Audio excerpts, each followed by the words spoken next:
Hoje o assunto é cardiologia e nada melhor do que falar com quem entende do assunto. Dr. Marcelo Kischbau é o nosso cardiologista aqui na Clínica Com e gostaria que ele falasse um pouquinho sobre ele hoje e a gente vai aprender muito de cardiologia com ele. Oi, pessoal. Me chamo Marcelo Kischbau, como a Giana já falou. Sou um médico baiano, formei da Bahia há 10 anos atrás e já estou em São Paulo desde então. Vim fazer minha residência aqui. Sou marido da Karen, pai do Davizinho e atuo na área de cardiologia clínica e uma atuação específica em valvopatias, doenças das válvulas do coração. Marcelo, e a tua formação aqui em São Paulo? Você fez faculdade na Bahia, mas você foi fazer clínica e cardiologia aqui em São Paulo, né? Exato, fui formado na Universidade Federal da Bahia, que é a universidade, uma curiosidade, é a universidade mais antiga do Brasil, criada em 1808, muito orgulho de ter formado lá, Famosa UFBA. famosa UFBA, e vim fazer residência de clínica. Fiz residência de clínica na Unifesp, na Escola Paulista de Medicina, e minha formação em cardiologia comecei no Dante Pazanese. Depois que acabei a formação no Dante, tive a oportunidade de fazer meu fellow em valvopatias no INCOR, que desde então trabalho lá no INCOR, inicialmente como voluntário, depois de acabar meu fellow, e atualmente sou assistente da unidade clínica de valvopatias, que é um centro de referência em cuidado ao doente valvar. Além disso, também tive uma grande oportunidade de começar a trabalhar no Hospital Israelita Albert Einstein, que eu hoje em dia faço parte do corpo clínico como cardiologista e sou médico do pronto-socorro. Então, posso falar com muito orgulho que eu participo do corpo clínico dos maiores hospitais de São Paulo. E não apenas dos hospitais privados, né? Lembrando que o Dante Pazanese e o INCOR foram classificados como os melhores hospitais públicos do Brasil e do mundo. Está entre os 30 melhores do mundo, tanto o INCOR quanto o Dante Pazanese. E posso dar tanto o meu cuidado aos meus pacientes privados, particulares, nesses grandes hospitais particulares, como Einstein, entre os outros, o Sírio-Libanês, Oswaldo Cruz, 9 de Julho, todos esses hospitais de São Paulo, e consigo também ajudar nossa população do SUS, nossa população que necessita, que não tem acesso ao convênio, a ter um cuidado cardiológico de altíssima complexidade e qualidade. E uma pergunta que não quero calar, Marcelo. Como a cardiologia entrou na tua vida? Acredito que entrou precocemente, na verdade. Desde o início da faculdade eu tinha interesse em cardiologia. Minha mãe é médica, tenho 2 tios médicos, um deles cardiologista, que eu me espelho bastante, é uma das maiores referências desde que eu entrei na faculdade. Que legal. Esse tio cardiologista. Então comecei a me interessar desde o início. No início da faculdade, na fisiologia e na anatomia, já me interessei muito pela anatomia cardíaca. E ao estudar propedêutica, para quem não sabe, a propedêutica é o estudo do exame físico, do exame clínico, me apaixonei já pela cardiologia. Desde então já comecei a ir para congressos de cardiologia na faculdade, fiz parte da liga de cardiologia da minha faculdade, e quando resolvi escolher minha área, pensei em fazer minha área, a cardiologia já me chamou. Fiz minha clínica médica em um hospital que tem uma cardiologia forte e consegui ir para um dos maiores centros de cardiologia. E isso avivou minha paixão por essa área. A cardiologia, eu vejo a cardiologia muito como aquele médico antigo, aquele médico que cuida do paciente, faz a parte clínica, não só cardiológica do paciente, e faz o cuidado horizontal do mesmo, fazendo a avaliação tanto do paciente cardiopata grave, quanto o paciente atuando na prevenção ou cardiopatias leves. Faço uma ponte entre as especialidades cirúrgica, ortopédica, fazendo cuidado clínico desse paciente muitas vezes, fazendo o período perioperatório do paciente antes e após a cirurgia. Então, vejo a cardiologia como aquele clínico que tem que fazer o cuidado total do seu paciente. Não adianta ficar focado apenas no coração. Muita prevenção, muita alta complexidade, tanto o paciente em consultório quanto o paciente internado grave. Esses 2 extremos me despertam muito interesse. Falando dessa parte da cardiologia, né, desse cuidado que é tão importante, Quais dicas você considera importante, assim, de sintomas que as pessoas em casa têm que se preocupar para buscar um atendimento cardiológico, Marcelo? Então, primeiro de tudo, primeira mensagem, não devemos esperar sintomas para procurar o cardiologista. Temos que pensar numa prevenção. Mas já que você perguntou diretamente de sintomas, primeiro temos o mais clássico, que é a dor no peito. Sim, claro. Paciente com dor no peito sempre, quase nunca é coração, mas sempre temos que pensar no coração, pois as principais complicações cardiológicas, como infarto, insuficiência cardíaca, até arritmia, doenças valvares, na grande maioria das vezes, podem cursar com dor no peito. Então a gente tem que saber se a dor no peito está relacionada ou não no coração. Então procurar um cardiologista para investigar a dor no peito é fundamental. Falta de ar, ou uma palavra mais técnica, dispneia, é um sintoma cardiológico que tem que ser investigado. Um sintoma que muitas vezes você pensa em procurar um neurologista, mas muitas vezes é cardiológico, é o desmaio. Exatamente. Paciente que tem desmaio sem explicação, desmaio de repetição. A grande maioria das vezes é cardiológico, Exatamente. não é neurológico. Aquele desmaio que você não sente nada e acorda apagado no chão, você tem que procurar um cardiologista, quando não, um pronto-socorro cardiológico, para afastar complicações cardíacas claras. Palpitações, arritmias, frequência cardíaca muito baixa, se você tem tontura, sintomas relacionados ao esforço e ao exercício, mesmo você uma pessoa saudável, que passa a apresentar sintomas na atividade física, é fundamental você procurar um cardiologista. Isso é importante falar e ressaltar, né, que sentir dor no peito ou cansaço ou fadiga exagerada na atividade física não é normal, né? Exatamente. Você pode ter condições adquiridas no coração ou até condições congênitas que você tem a vida toda e não descobriu. Por exemplo, eu tive um paciente muito interessante. Uma colega minha, endocrinologista, ela me encaminhou um paciente para prevenção, preventivo cardiovascular, para perda de peso, controlar o colesterol. E eu fazendo a consulta de rotina dele, descobri que ele tinha desmaios com frequência desde pequeno, durante a atividade física, às vezes não durante a atividade física. Inicialmente, ele não valorizou o sintoma e a gente muitas vezes não valoriza tanto esses sintomas como o paciente teve a vida toda o sintoma. E, nesse caso específico, acabou que chamou atenção para mim esses desmaios, pois impediam ele de fazer muitas vezes atividade física desde pequeno. Ele era um paciente com um peso um pouco acima do normal, tentava fazer atividade física, nunca conseguia, porque tinha desmaio, mal-estar inespecífico. Eu fiz uma investigação ampla para ele. Identificamos uma alteração congênita nas artérias coronárias. Nossa. Ele tinha uma alteração, a coronária dele nascia do lugar errado e passava por um lugar que comprimia essa coronária. Ao fazer exercício, ele fazia uma arritmia grave e fazia falta de sangue, isquemia no coração, levando ele a risco de morte súbita durante esforço. Ele, com 35 anos, foi submetido a uma cirurgia cardíaca, uma cirurgia com sucesso, que após essa cirurgia, no pós-operatório, ele passou a fazer atividade física normal. Hoje em dia ele está praticamente um atleta, perdeu peso, uma vida muito mais saudável, levou a família dele a ter uma vida mais saudável, e até hoje falou, a vida toda eu investigava e nunca descobriam nada, diziam que era algo normal para mim. E não, ele tinha uma alteração congênita nas coronárias que impediam e levavam ele a risco desde pequeno. Nossa. Interessante, para ver como é importante uma investigação mais profunda quando a gente tem sintoma. Né? Com certeza. Uma das coisas que às vezes eu vejo muito no consultório são pacientes que nunca passaram no cardiologista.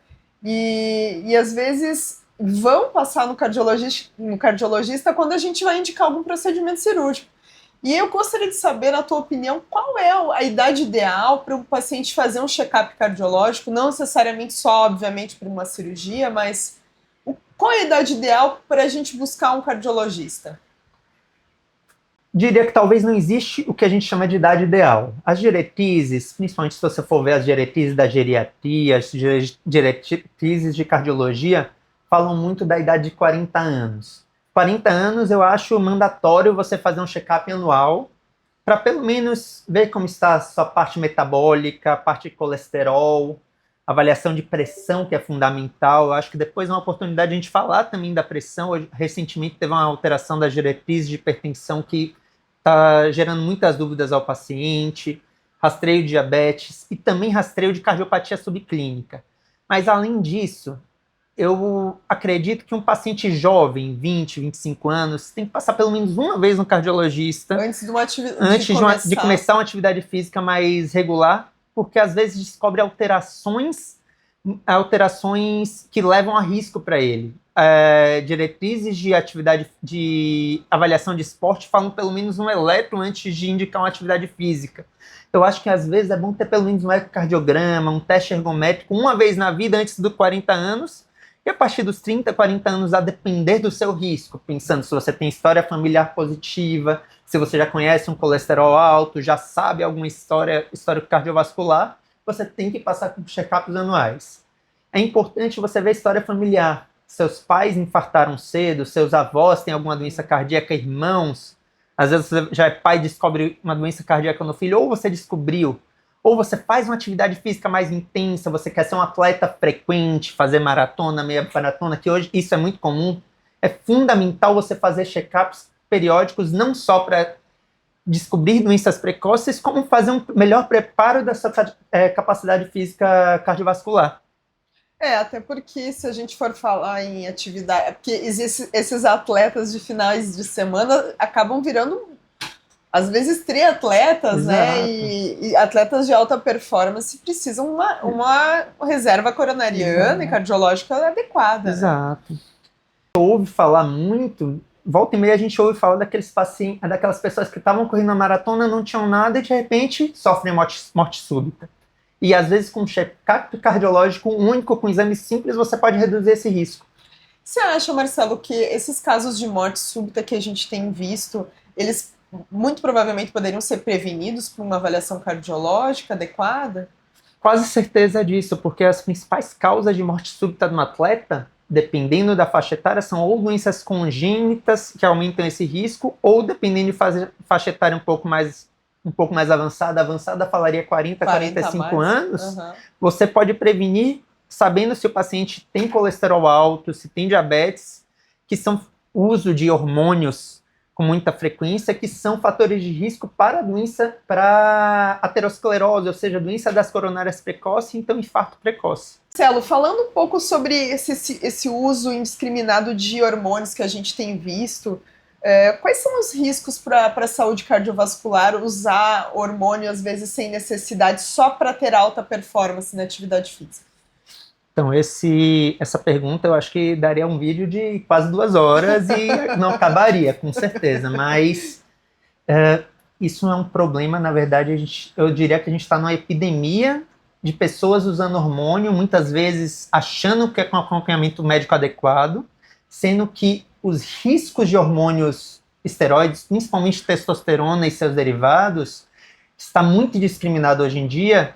Médicos que muitas vezes não sabem muito prescrever o que estão prescrevendo, estão indicando sem fazer a avaliação adequada do paciente. As indicações desses hormônios são muito limitadas, tanto em homens e mulheres. Nos homens, geralmente, a gente só indica reposição em pacientes que realmente têm alguma doença que justifique a baixa testosterona, que a maioria das pessoas não tem. Mulheres, as indicações são extremamente limitadas e hoje em dia a gente vê quase todo mundo usando. E os riscos a gente realmente não sabe, porque os estudos mostram que a gente tem risco maior de trombose nessas populações. A gente, nos pacientes com hipogonadismo, que é realmente testosterona reduzida, se a gente faz uma reposição para estar nos níveis fisiológicos, a gente não tem tanto aumento de risco cardiovascular, mas já tem aumento de risco trombótico, sendo que se a gente está na reposição suprafisiológica, que são aqueles níveis muito altos de hormônio, que a maioria dos pacientes que a gente vê com implante de chip de hormônio, que a gente não sabe como é a biodisponibilidade deles, a gente não sabe de onde vem, muitas vezes a gente tem fórmulas que a gente não sabe nem o que tem nessas fórmulas, a gente tem níveis muito acima do normais, a gente vê esses pacientes com complicações cardiovasculares muito precoces. Eu que atendo em pronto-socorro, vejo muito paciente de 35, 40 anos infartando, chegando com infarto grave e sem outros fatores de risco além do uso prolongado desses esteroides. A gente não sabe os riscos, a gente não tem indicação pelas diretrizes da Sociedade de Endócrino, Nutologia, Sociedade de Cardiologia, sociedade de esporte, a gente não tem indicação, e hoje em dia muitos médicos prescrevem indiscriminadamente esses hormônios, sem saber os riscos, sem acompanhar e sem acompanhar as complicações disso daí. Então é muito importante você fazer um acompanhamento cardiológico, se for indicado para você antes de começar, porque vai aumentar sua pressão, vai aumentar o seu colesterol, aumentar o seu risco de doença aterosclerótica, aumentar o risco de trombose. E se você tem indicação, procurar um endócrino sério com a formação adequada, que tenha um RQE, que tenha uma especialidade, e não aquele médico que fez uma pós de final de semana, aquele médico que nem especialista é e se diz nutrólogo. Isso é muito arriscado. Você tem que cuidar da sua saúde, que é o principal ponto, o principal ativo que você tem é a sua saúde. Se você não tiver saúde, você não tem, você não vai ter vida. Então, ficar apenas por meios estéticos para melhorar a performance, não tem sentido nenhum, sendo que você vai aumentar seu risco, não tem sentido. Marcelo, lembrando que setembro é um mês também direcionado ao cuidado do coração. Que dicas que você daria para a gente para manter a qualidade de vida cardiovascular? Setembro é aquele mês, cada mês a gente tem uma cor, né? Setembro é o setembro vermelho. Tem uma É fundamental que a gente tenha um mês para consciência, só que eu não acho que a gente deve ficar focado apenas no setembro. Eu acho que o ano todo a gente tem que pensar no coração. Lembrar que 30% das mortes no Brasil ainda são por causas cardiovasculares. Infarto, AVC, que é considerado uma causa cardiovascular, e causas principalmente preveníveis. Então, primeiro de tudo, a gente tem que ter aquele clichê de atividade física regular, adequada, acompanhada, alimentação equilibrada, sono adequado é fundamental, manter o seu check-up em dia, fazer o controle dos fatores de risco preveníveis, principalmente a principal causa de óbito prevenível no mundo é o tabagismo, obesidade, controlar a diabetes para quem tem, fazer o controle adequado de todas as comorbidades. Então, as dicas são as dicas clichês. Acompanhe com seu cardiologista, acompanhe, faça seu acompanhamento regular e tenha uma vida saudável. Tenha o seu controle de fatores de risco em dia. Eu acho que essa é a principal dica. Com certeza. Marcelo, tem se falado muito agora na mídia sobre as mudanças das diretrizes de hipertensão arterial, mas o que muda isso na prática e o que você acha sobre esse assunto?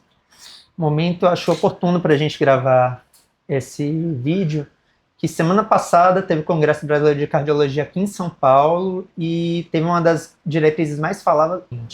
Para ter certeza se a gente não tem uma doença grave ou potencialmente grave, que tem que acompanhar com frequência. Então, se alguém falou que você tem um sopro, acompanhe com um cardiologista para ter certeza e fazer um segmento regular. Não abandone esse acompanhamento. Não abandone seu cardiologista. Com certeza, não abandone o seu cardiologista. Você, por acaso, precisar de um acompanhamento cardiovascular de qualidade, ou estiver em processo de pré-operatório de alguma cirurgia comigo, não deixe de procurar o Marcelo. O Marcelo está aqui para nos ajudar e a agenda dele está aqui sempre com algum encaixe para atender algum paciente nosso. Um prazer conseguir um tempinho para compartilhar essas informações fundamentais com vocês e aguardo quem precisar. Muito obrigado.